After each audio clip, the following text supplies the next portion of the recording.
Hello friends, कैसे हैं आप सब? दोस्तों, आज के वीडियो में मैं लेकर आया हूं आपके लिए जून 2023 के शिफ्ट 1 में डेवलपमेंटल बायोलॉजी से पूछे गए क्वेश्चंस के सॉल्यूशंस। दोस्तों, जैसा कि आप सब लोग जानते हैं कि हम पिछले 2 महीने से डेवलपमेंटल बायोलॉजी को कवर करने में लगे हुए हैं।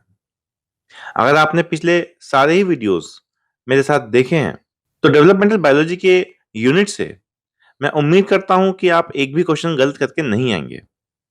मगर सिर्फ कंसेप्ट को पढ़ लेना ही जरूरी नहीं है। जरूरी है उसके साथ दिए गए क्वेश्चंस को सॉल्व करना। और इसीलिए मैं लेकर आया हूं आपके लिए ये वीडियो।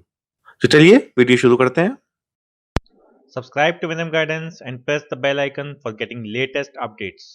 दोस्तों, पहला क्वेश्चन है, homeotic selector genes are responsible for the specification of Drosophila body parts.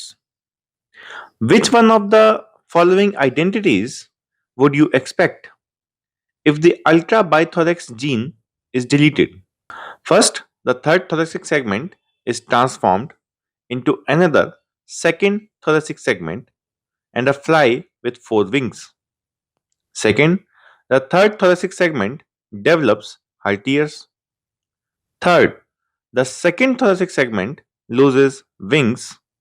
And fourth, the first and second thoracic segment fuse and wings are formed on third thoracic segment. इस concept को समझने के लिए हमें Drosophila के developmental biology में homeotic selector genes के बारे में पढ़ना होगा।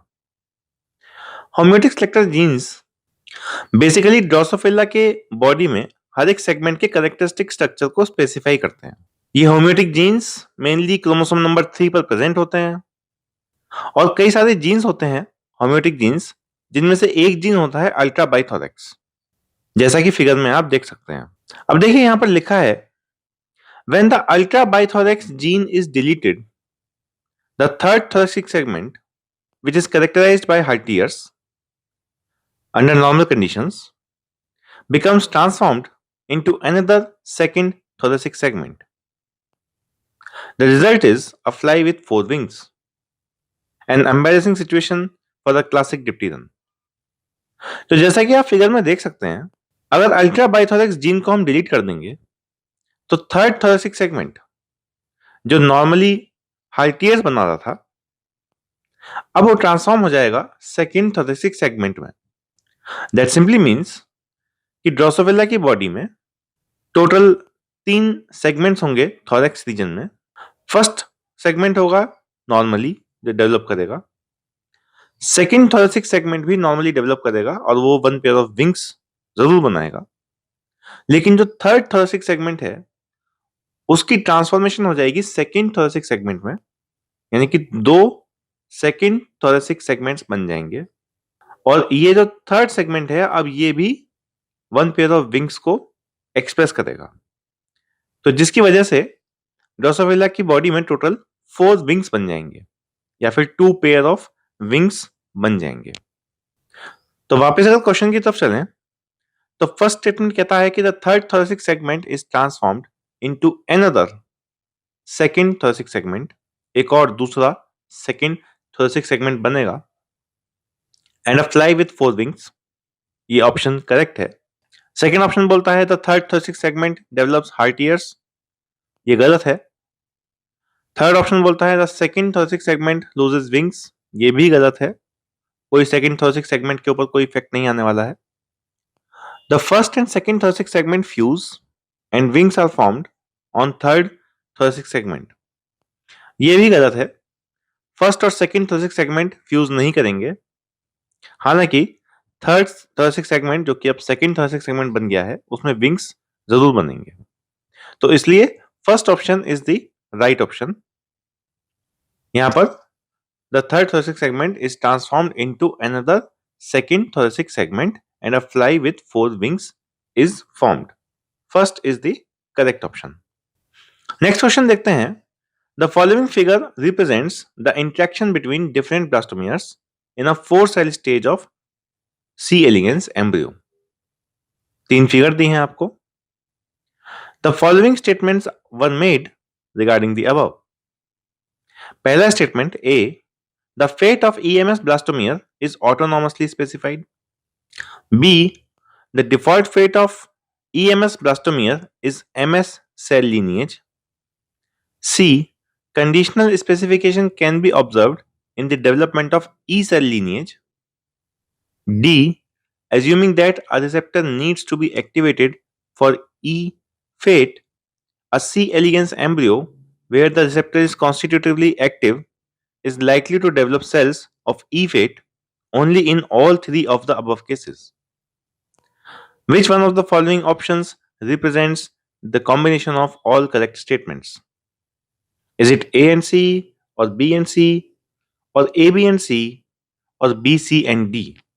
दोस्तों, अगर हम A स्टेटमेंट की बात करें, the fate of EMS blastomere is autonomously specified, तो ये स्टेटमेंट एक्चुअली रॉन्ग है. क्यों रॉन्ग है? क्योंकि fate of EMS blastomere is conditionally specified. EMS blastomere basically develop होता है दो अलग ब्लास्टोमियर्स में. एक बनाता है E ब्लास्टोमियर और दूसरा बनाता है MS ब्लास्टोमियर. अब ये जो EMS है ये नॉर्मली डेवलप करेगा MS ब्लास्टोमियर में, MS सेल लीनिएज में. लेकिन अगर EMS P2 के साथ इंटरेक्ट करेगा, P2 सेल था, P2 सेल के साथ इंटरेक्ट करेगा, उस केस में ये डेवलप करेगा E सेल में और MS सेल में. दैट मीन्स P2 सेल इस EMS को कंडीशनली स्पेसिफाई कर रही है. P2 सेल इस EMS को बता रही है कि आपको सिर्फ MS सेल लीनिएज में स्पेसिफाई नहीं होना है, आपको E सेल भी बनानी है. That means the fate of EMS blastomere is not autonomously specified, it is conditionally specified. B statement बोलता है the default fate of EMS blastomere is MS cell lineage. ये स्टेटमेंट ट्रू है क्योंकि अगर P2 cell नहीं होगी तो default fate जो होगा वो ये होगा कि EMS केवल MS सेल लीनिएज में ही डेवलप करेगा. P2 का काम है EMS से E सेल को बनवाना. तीसरा स्टेटमेंट कहता है conditional specification can be observed in the development of E cell lineage. ये स्टेटमेंट भी करेक्ट है क्योंकि EMS सेल से जो E सेल बन रही है वो ही तो कंडीशनली बन रही है. अदरवाइज ऑटोनॉमसली बनती तो MS सेल बन जाती. कंडीशनल स्पेसिफिकेशन E सेल के लिए ही माना जाएगा. MS सेल के लिए कोई कंडीशनल स्पेसिफिकेशन नहीं है, केवल E सेल के लिए है. इसलिए C statement is also correct. D statement assuming that a receptor needs to be activated for E fate.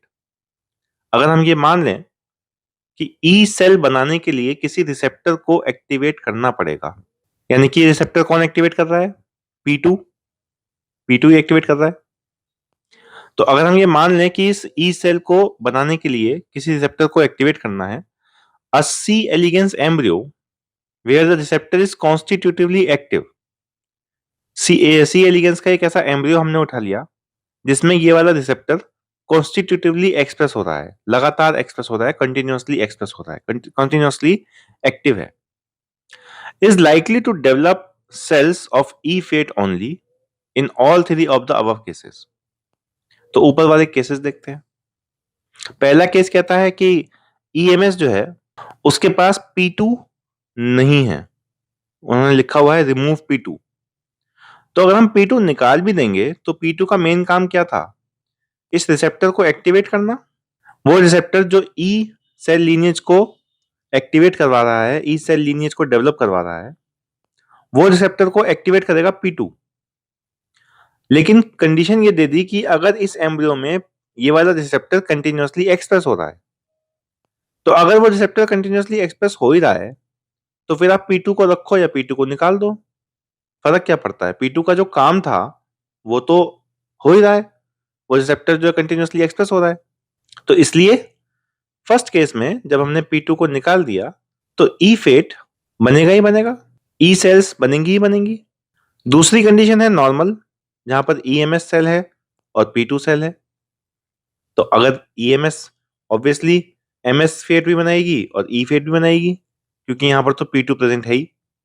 और तीसरी कंडीशन है कि इन्होंने P2 को मूव कर दिया है, P2 को उसकी पोजीशन से चेंज कर दिया है.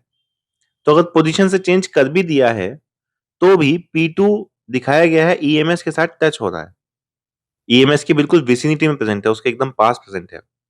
P2 पास प्रेजेंट है तो ऑब्वियसली उसी रिसेप्टर को एक्टिवेट करेगा जो रिसेप्टर कॉन्स्टिट्यूटिवली एक्सप्रेस हो रहा है फिलहाल इस कंडीशन के हिसाब से। तो अगर P2 प्रेजेंट है या P2 प्रेजेंट नहीं है फर्क नहीं पड़ता, बात यह है कि वो जो रिसेप्टर था वो तो लगातार एक्सप्रेस हो ही रहा है ना। तो जब रिसेप्टर एक्सप्रेस हो रहा है तो ई फेट बनेगा ही बनेगा। तो इन तीनों ही केसेस में ई फेट बनेगा, इन तीनों ही केसेस में ई सेल लीनिएज डेवलप होगी। That means statement B, C and D are correct. तो इसलिए यहां पर fourth option is the right answer. Next question देखते हैं। Following statements are made regarding animal development.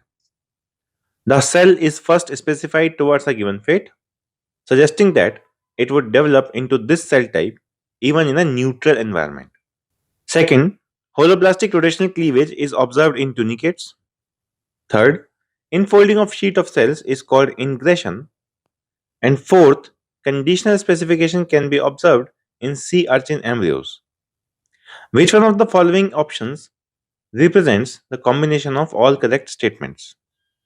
Is it A and B, or B and C, or A and D, और C and D? देखिए, statement A, the cell is first specified towards a given fate, suggesting that it would develop into this cell type even in a neutral environment. ये बात बिल्कुल सही है। कोई भी cell होती है उसका स्पेसिफिकेशन होता है एक पर्टिकुलर फेट के लिए। कोई भी सेल एक दूसरे टाइप की सेल बनाएगी और वो सेल बनाने के लिए उसका स्पेसिफिकेशन होता है, उसको उस डायरेक्शन में मूव किया जाता है। तो the cell is first specified towards a given fate, correct है, suggesting that it would develop into this cell type. कौन सी सेल टाइप में वो डेवलप होगी वो डिसाइड कर लेती है जब उसका ये स्पेसिफिकेशन होता है। तो A statement is true. B statement, holoblastic rotational cleavage is observed in tunicates, ये स्टेटमेंट गलत है। जब मैंने आपको क्लीवेज पढ़ाया था, मेरी क्लीवेज वाली वीडियो में आप अगर ध्यान से सुनेंगे तो मैंने आपको बताया था कि holoblastic that is complete cleavage, और इसके 4 अलग-अलग टाइप्स थे। आइसोरेसाइथल एग में radial cleavage, spiral cleavage, bilateral cleavage और रोटेशनल क्लीवेज। तो holoblastic bilateral cleavage is observed in tunicates and holoblastic rotational cleavage is observed in mammals and nematodes. तो यहां पर यह स्टेटमेंट गलत हो गया। होलोब्लास्टिक रोटेशनल क्लीवेज ऑब्जर्व नहीं होता, holoblastic bilateral cleavage is observed in tunicates, इसलिए बी स्टेटमेंट रॉन्ग हो गया। C statement, infolding of sheet of cells is called ingression, infolding of sheet of cells is called invagination. ये भी मैंने आपको अपनी गैस्ट्रुलेशन वाली वीडियो में समझाया था। अलग अलग तरह के मूवमेंट्स होते हैं सेल्स के during gastrulation, invagination, involution, ingression, epiboly, कैसे सेल्स मूव करते हैं और किस मूवमेंट को क्या बोलते हैं। फिलहाल infolding of sheet of cells is called invagination, जैसा कि आप फिगर में देख सकते हैं, इसलिए सी स्टेटमेंट भी फॉल्स है। D statement, conditional specification can be observed in sea urchin embryos, ये स्टेटमेंट ट्रू है। मेरे सी अर्चिन की वीडियो में आप जाकर के देख सकते हैं, कंडीशनल स्पेसिफिकेशन होता है वहां पर सेल्स में। That simply means statement A and D are correct. यहां पर option third is the right answer.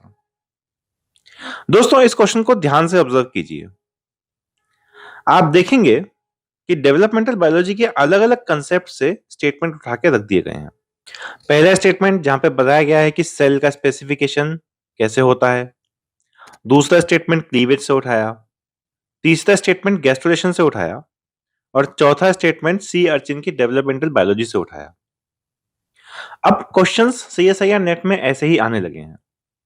Developmental biology से अगर आपने क्वेश्चन अटेम्प्ट करना है तो आपको पूरी डेवलपमेंटल बायोलॉजी कवर करके जानी है।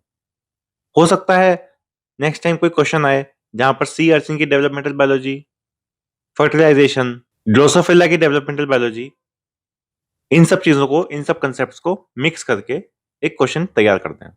नेक्स्ट क्वेश्चन देखते हैं। The following statements are made regarding the amphibian early embryonic development. Statement A, the nucleus center cells are mesodermal in origin. Statement B, chordin, noggin, and goosecoid are secreted by the organizer. Statement C, the default fate of the ectoderm is to become neural tissue. Statement D, BMP levels are high in the presumptive dorsal mesoderm. Which one of the following options represents the combination of all correct statements? Statement A, the Newcoop center cells are mesodermal in origin, is absolutely wrong. जब मैंने आपको न्यूकूप centre के बारे में detail में बताया था, वहां मैंने आपको बताया था Nieuwkoop center cells are endodermal in origin. Organiser is mesodermal in origin, लेकिन Nieuwkoop center cells are endodermal in origin, इसलिए स्टेटमेंट ए रॉन्ग है. Chordin, noggin and goosecoid are secreted by organiser, absolutely correct. यही वो proteins हैं जो organiser secrete करता है. The default fate of ectoderm is to become neural tissue, ये statement भी करेक्ट है. एक्टोडर्म का डिफॉल्ट फेट है neural tissue banana. D statement, BMP levels are high, no, BMP levels are low in the presumptive dorsal mesoderm. तो BMP levels low होंगे dorsal side पर जहां पर आपका ऑर्गेनाइजर प्रेजेंट है, और बीएमपी लेवल हाई होगा वेंट्रल साइड पर, वेंट्रल मेसोडर्म साइड पर बीएमपी लेवल हाई होगा, और डॉर्सल मेसोडर्म साइड पर बीएमपी लेवल लो होगा. That means statement B and C are correct, इसलिए यहां पर third option is the right answer. तो दोस्तों ये था आज के वीडियो में. अगर आपको वीडियो अच्छा लगा तो प्लीज लाइक जरूर कीजिए और शेयर कीजिए अपने दोस्तों के साथ. अगर आप फर्स्ट टाइम मेरे चैनल पर आए हैं तो सब्सक्राइब किए बिना बिल्कुल मत जाइए. हम मिलेंगे अगले वीडियो में, तब तक के लिए नमस्कार.